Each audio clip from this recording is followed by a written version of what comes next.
बिस्मिल्लाहिर्रहमानिर्रहीम, अस्सलाम वालेकुम। मैं हूं गुलफाम चौधरी। आप देख रहे हैं मेरा फेसबुक पेज और यूट्यूब चैनल। पाकिस्तान की सियासत में अहम तरीन डेवलपमेंट हो रही हैं और मुसलसल डेवलपमेंट्स मुतवक्के हैं। यकीनी तौर पर जो पाकिस्तान के हालात हैं वो यकसर बदलने जा रहे हैं और बड़ी बड़ी तब्दीलियाँ मुतवक्के हैं। इस हवाले से हमारे साथ मौजूद है सिद्दीक जान साहब। उनसे जानते हैं क्या डेवलपमेंट हुई हैं, पहले उनकी बात सुनते हैं फिर उस पर बात करते हैं। गुड लोगों को मुतासरा लोगों में घुसाकर उनको उकसा रहे हैं, यानी वो जो गुड और बैड वाला है ना, वो कह रहे हैं जो उनके गुड लोग हैं उनको घुसाकर लोगों में उनको उकसाया जा रहा है कि तो जो कुछ करवा रहा है वो सोहेल अफरीदी करवा रहा है। तीरा के लोकल एमपीए अब्दुल गनी अफरीदी और मेरे बड़े भाई जब वहां पहुंचे तो इन्होंने अपने टोट्स के जरिए उनकी बेइज्जती करवाने की नाकाम कोशिश की। वापसी पर उनके लिए सड़क बंद करके रास्ता तब्दील करवाने पर मजबूर किया गया और उनकी जान को खतरे में डाला गया। वो कहते हैं कि वापसी उनका रास्ता बंद किया गया, इनके प्लान खतरनाक थे, फिर उनको मुख्तलिफ रास्तों से होकर आना पड़ा जिससे उनकी जान खतरे में पड़ गई।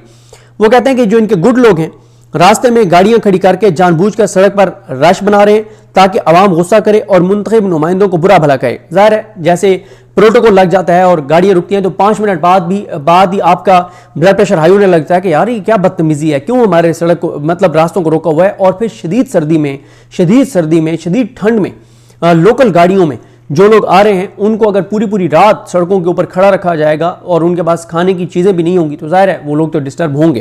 तो सोहेल अफरीदी कहते हैं कि जानबूझ के किया जा रहा है। वो कहते हैं कि दहशतगर्दी की जंग बंद कमरों के फैसलों से नहीं जीती जा सकती, नीयत ठीक होनी चाहिए और एतमाद को बहाल रखना चाहिए। तमाम स्टेक होल्डर्स को एतमाद में लिए बगैर मुस्तकिल और पायदार अमन नामुमकिन है। बंद कमरों के फैसले ज़बरदस्ती मुसलत करने के पीछे हमेशा अज़ाइम कुछ और होते हैं। खैबर पख्तूनख्वा असम्बली के कौमी जिरगे में खैबर पख्तूनख्वा की हर सियासी और मजहबी जमात समेत तमाम स्टेक होल्डर्स ने देरपा अमन कायम करने के लिए जो तजावीज़ पेश की उन पर अमल करवा कर ही मसाइल का हल निकाला जा सकता है। बंद कमरों में फैसले करने वाले ज़रा नीचे दी गई तस्वीर देखें। इमरान अहमद खान न्याजी साहब को ख़त्म करना सबका अधूरा ख्वाब रह जाएगा। ये इश्क अब कई नस्लों तक पहुंच चुका है जो कभी भी इंशाल्लाह नहीं मिट पाएगा। उन्होंने एक तस्वीर लगाई है जिसमें एक बच्चा जो है वो जब वो नकल मकानी कर रहे हैं और सामान उनके गाड़ियों पे है तो वो सामने खड़ा होकर और इमरान खान की तस्वीर उठाकर खड़ा है। तो इस तस्वीर की तरफ उन्होंने जो है वो इशारा किया है। तो ये सोहेल अफरीदी साहब बड़े क्लियर हैं, कोई सूबाई हुकूमत ऑन बोर्ड नहीं है और जो फंड जारी किए गए हैं वो उन्होंने अपने लोगों की सहूलत के लिए जारी किए हैं। लेकिन फिर भी मैं समझता हूँ कि सोहेल अफरीदी साहब को अपने लोगों के पास जाना चाहिए और उनको एतमाद में लेना चाहिए और उनको उनके सामने वाज़े मौक़िफ़ जो है वो अपनाना चाहिए।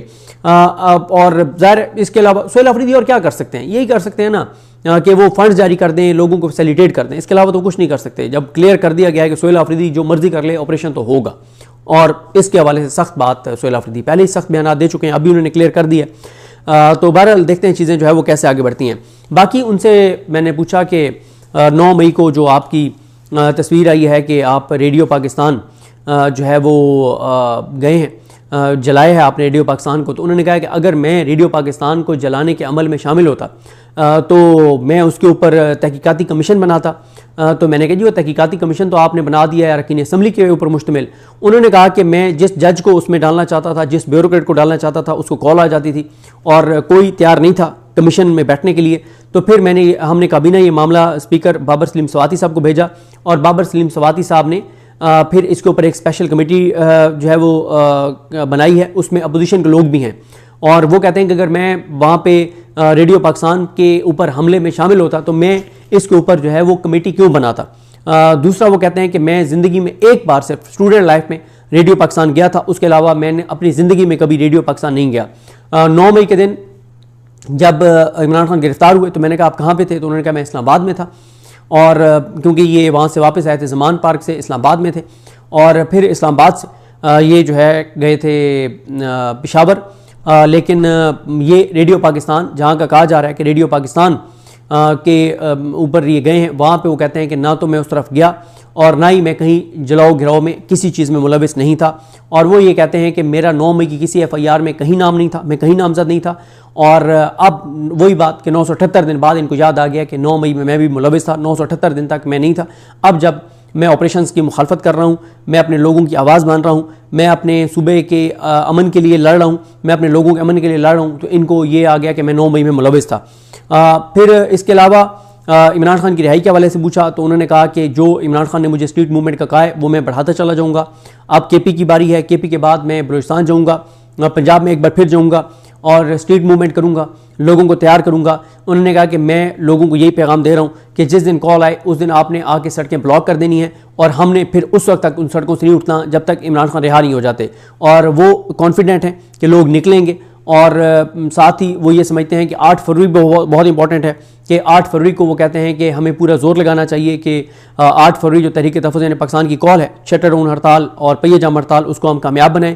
उसके बाद वो कहते हैं स्ट्रीट मूवमेंट की तैयारियां मैं करता रहूँगा और मैं उसके ऊपर मेरा पूरा फोकस है। तो वो सारी चीज़ें बाकी वो कहते हैं कि मैं जो है वो अभी जो हमारे पुलिस के जवान शहीद हुए तो वो कहते हैं कि मसला ये है कि दहशतगर्दी के हवाले से पॉलिसी सूबा चला ही नहीं रहा, लेकिन जब दहशतगर्दी का कोई वाक़या होता है, मेरे पुलिस के जवान शहीद होते हैं तो प्रोपेगेंडा मेरे खिलाफ शुरू हो जाता है। वो कहते हैं कि या तो मेरी पॉलिसी पर चलो, अगर मेरी पॉलिसी पर चलो तो फिर जाहिर है हम हर चीज़ के जिम्मेदार हैं, लेकिन वो कहते हैं कि जब पॉलिसी केपी में वफाक की चल रही है दहशतगर्दी के खिलाफ ऑपरेशन की तो फिर प्रोपेगेंडा मेरे खिलाफ क्यों होता है। और वो समझते हैं कि जो वफाक की पॉलिसी है वो एक नाकाम पॉलिसी है, उसकी वजह से दहशतगर्दी ख़त्म नहीं हो रही बल्कि लोगों की जानें जा रही हैं और दहशतगर्दी जो है वो बढ़ रही है।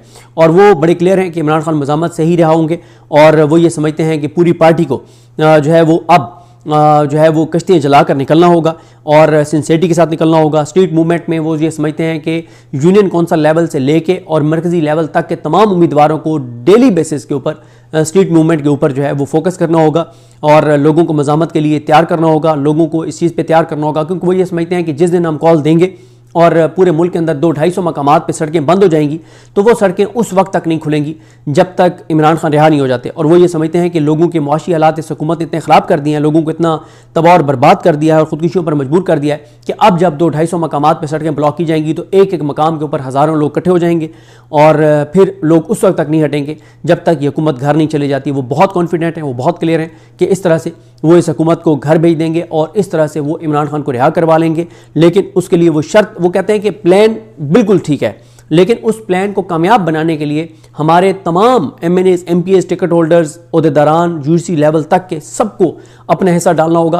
वो समझते हैं कि अगर 1000 लोग सिंसियर हो जाएं तो वो कहते हैं कि अगर 1000 जो हमारे MNAs, MPs, टिकट होल्डर्स हैं, ओहदेदार हैं, अगर 1000 हैं तो 1000 अगर सिंसियर हो जाएं तो 1000 बंदे, अगर एक 100 बंदा भी उनके साथ हो और इनिशियली वो जब कॉल आए और वो सड़कें बंद कर दें तो 1000 बंदा जब 1000 जगहों से सड़कें बंद करेगा और 100 बंदे उनके साथ हों और एकदम वो सड़कें बंद कर देंगे तो 100 से 1000 से 5-5 हज़ार वो कहते हैं कोई मसला नहीं है, क्योंकि पूरा पाकिस्तान इस हुकूमत से तंग है, इस निज़ाम से तंग है। तो वो बड़े क्लियर है कि इमरान खान मज़ामत से रिहा होंगे, कोई बातचीत के जरिए रिहा नहीं होंगे। बातचीत वो समझते हैं ट्रैक की बत्ती है, ये सब ड्रामा है, ये सब अदाकारी और फनकारी है।